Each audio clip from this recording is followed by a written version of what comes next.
Well, let's go now to Moscow. We can hear from our correspondent there, Jenny Hill. Jenny, first of all, the impact of the economic moves that have been made against Russia. We're hearing this morning that the ruble is crashing. Tell us more about that impact. Yeah, quite right. The ruble has sunk to another record low. The Moscow Central Bank, Russia's central bank, has doubled its key interest rates from 9% to 20%.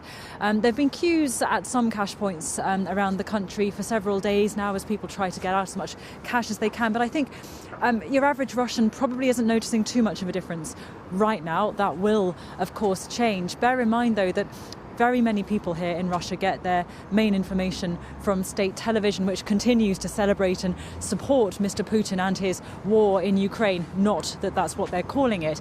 And they are perpetuating the message from the Kremlin, which is that it is prepared for Western sanctions. It was expecting those Western sanctions. And even when those sanctions do start to bite and people really start to feel the pinch here, the Kremlin is likely to continue its message, which is that these are another illustration of Western aggression against Russia.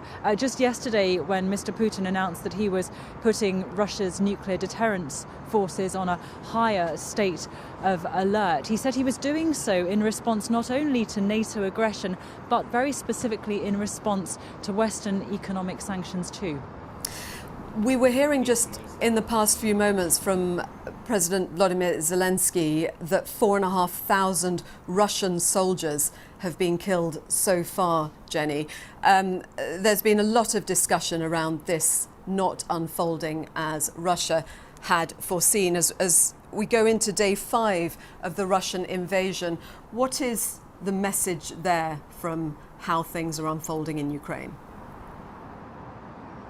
Well, the Kremlin is keeping an extremely tight grip on how the information is being disseminated here in Russia. So this morning we had yet another update from the Ministry of Defense talking about the gains that Russia is making, saying that they have now destroyed something like 1,100 military targets in Ukraine. No mention at all of any Russian casualties in that daily report.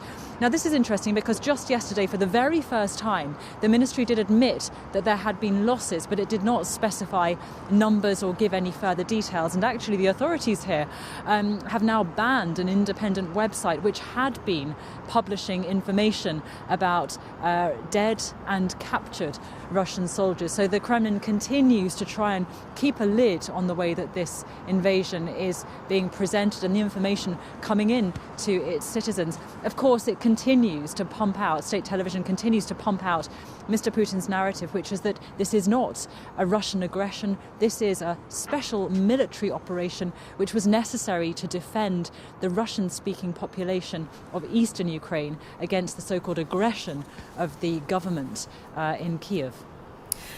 Jenny, thank you very much. That's Jenny Hill in Moscow.